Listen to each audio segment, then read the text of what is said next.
terrible 10th plague had been announced.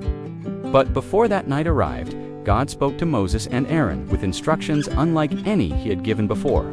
Every Israelite family was to choose a perfect lamb without blemish. The lamb was to be carefully prepared, and its blood placed on the doorposts and the top of the doorway. The people were to remain inside their homes that night. God promised that when he saw the blood, he would pass over those homes, and the families inside would be protected. These instructions required faith. The Israelites could not yet see what would happen, but they trusted God's word. Families worked together with great care. The meal was prepared exactly as God had commanded. Children watched as parents explained why this night was different. Everyone remained dressed and ready to travel. Sandals were on their feet, walking staffs rested beside the doorway. No one knew exactly what the morning would bring, but they believed God was preparing a way to freedom. Night settled over Egypt. The streets became quiet. Inside the Israelite homes, families waited together. Outside, everything seemed still. Then, just as God had said, the final plague came upon Egypt. The homes marked by the blood of the Lamb were spared. God kept his promise exactly.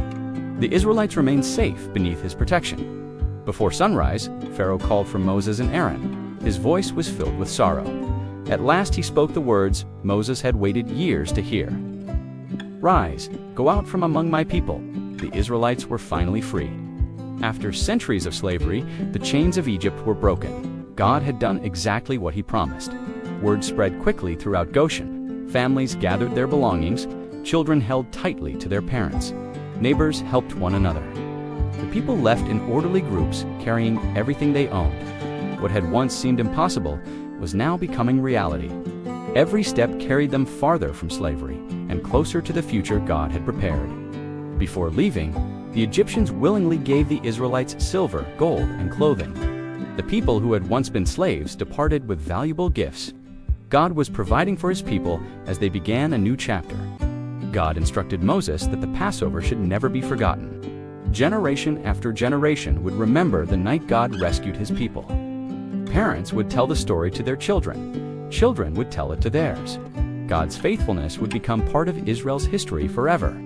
The long line of travelers stretched across the desert. Clouds of dust rose beneath thousands of footsteps. No longer were they slaves. They were a people traveling toward the promises of God. Although many challenges still lay ahead, the first step toward freedom had been taken. God did not leave his people to travel alone. By day, he led them with a pillar of cloud.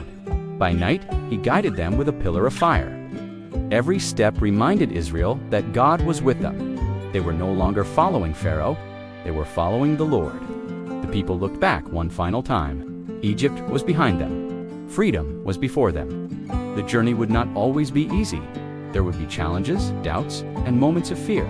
But the God who had delivered them would continue to lead them. A new chapter had begun. The Israelites did not know everything that lay ahead. They simply obeyed the next instruction God gave them. Sometimes we want God to reveal the entire journey before we take the first step, but faith often works differently. God asks us to trust him one step at a time. Just as he faithfully led Israel from slavery to freedom, he still guides people today through seasons of uncertainty. Our responsibility is not to know every answer. Our responsibility is to trust the one who does.